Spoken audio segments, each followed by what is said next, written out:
இங்கே சத்யா டிராயிங் பண்ணிக்கிட்டு இருக்க நீலா வந்ததும் அதை மறைச்சிட்டு படிக்கிற மாதிரி நடிக்கிறா. உன்னை நல்லா தானே பாத்துக்கிறேன், உனக்கு என்ன குறை வச்சேன், எதுக்கு அந்த ஆள் கிட்ட போனேன்னு திட்டிட்டு நீ அந்த ஆள் கூட போனதுக்கு உனக்கு ஒரு வாரத்துக்கு பீஸா வாங்கி தர மாட்டேன்னு சொல்லிட்டு போறா. அப்புறம் தான் சத்யா வரைஞ்ச டிராயிங்க பார்த்தா ராஜா நீலா சத்யா 3 பேர் ஒன்னா இருக்கிற மாதிரி வரைஞ்சிருக்கா. இங்க முரளிக்கு கால் பண்ணி லலிதா ஆண்டியை பார்க்கணும், என்ன வந்து பிக்கப் பண்ணிக்கோங்கன்னு சொல்ல முரளியும் சத்யாவை பிக்கப் பண்ணிட்டு லலிதாவை பார்க்க வர முரளியை பார்த்ததுமே இப்ப எதுக்குடா இங்க வந்தேன்னு திட்டிக்கிட்டே இருக்க. எம்மா தாயே கொஞ்சம் போரு, உன்னை பார்க்க ஒரு குட்டி கிளைண்ட் வந்திருக்காங்கன்னு சொல்ல லலிதாவும் யாருடான்னு பார்க்க சத்யா வருவா. லலிதா கிட்ட சத்யா எதுக்காக 2 பேரும் சண்டை போட்டுக்கிட்டே இருக்கீங்க, இனிமேல் நீங்க சண்டை போடவே கூடாது, ஏன்னா இப்ப நம்ம பண்ண போற வேலைக்கு யூனிட்டி ரொம்ப முக்கியம்னு சொல்ல என்ன வேலைன்னு கேட்டா அந்த சார்ட்டை காமிச்சு மிஷன் மம்மி அண்ட் டாடின்னு சொல்லிட்டு ஸ்டேஷன்ல அப்பாவோட டிரால அம்மா அப்பாவோட கல்யாண போட்டோ இருக்கு, அதை எப்படியாவது எடுத்து அதை காப்பி போட்டு அதை நீங்க என்கிட்ட கொண்டு வந்து கொடுத்தீங்கன்னா நான் அம்மாவுக்கு தெரியற மாதிரி வைப்பேன். அம்மாவும் அதை பார்த்த உடனே அவங்களுக்கு பழசெல்லாம் ஞாபகம் வந்து ஒன்னு சேர்ந்துருவாங்கன்னு சொல்ல இதை கேட்டதும் 2 பேருமே ஷாக் ஆகிட்டு எங்க இருந்து இதெல்லாம் நீ கத்துக்கிறேன்னு கேட்டா வெப் சீரிஸ்லன்னு சொல்றா.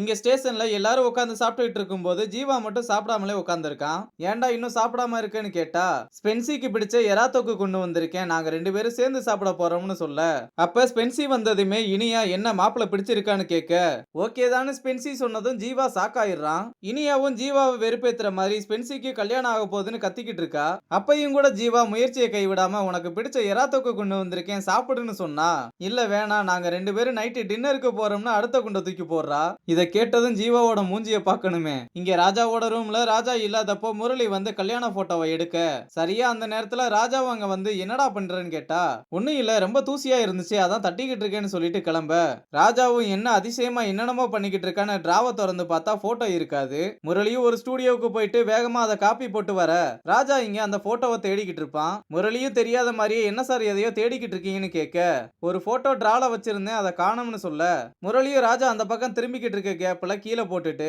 கீழே கிடக்கிற போட்டோவான்னு கேட்க ராஜாவும் அதை பார்த்தது வேகமா எடுக்க முரளியும் என்ன போட்டோ அதுன்னு பார்க்க வர ராஜாவும் அதை மறைச்சிட்டு உனக்கு எதுக்கு அது நீ முதல்ல கிளம்புன்னு சொல்லிட்டு அந்த போட்டோவை பார்த்து சிரிச்சுக்கிட்டு இருக்கான். அப்புறம் முரளி ஏட்டிக்கிட்ட டீடைல்ஸ் வாங்கிட்டீங்களான்னு கேட்க அந்த மாஸ்க் எல்லாம் பெரிய பெரிய சிட்டில தான் டெலிவரி ஆகுமா, நம்ம மாவட்டத்துல எங்கேயும் டெலிவரி ஆகலைன்னு பொய் சொல்றாரு. முரளியும் என்ன இந்த கேஸ் இப்படி சுத்த விடுதுன்னு புலம்பிக்கிட்டே போறான். இங்க சத்யா பீரோல்ல போட்டோவை வச்சுட்டு நீலா கிட்ட எனக்கு பிடிச்ச ட்ரெஸ்ஸை காணோம் நீ கொஞ்சம் தேடி கொடுன்னு சொல்ல நீலாவும் போய் தேடி பார்க்க கல்யாண போட்டோவை பார்த்ததும் எமோஷன் ஆவான்னு பார்த்தா அதை பார்த்ததும் கிழிச்சு போட்டுட்டு ட்ரெஸ்ஸை எடுத்துட்டு போய் கொடுத்து ஒண்ணுமே நடக்காத மாதிரி மசாஜ் பண்ணி விட சொல்றா. இங்க ராஜாவை பார்க்க 2 பேர் வர்றாங்க.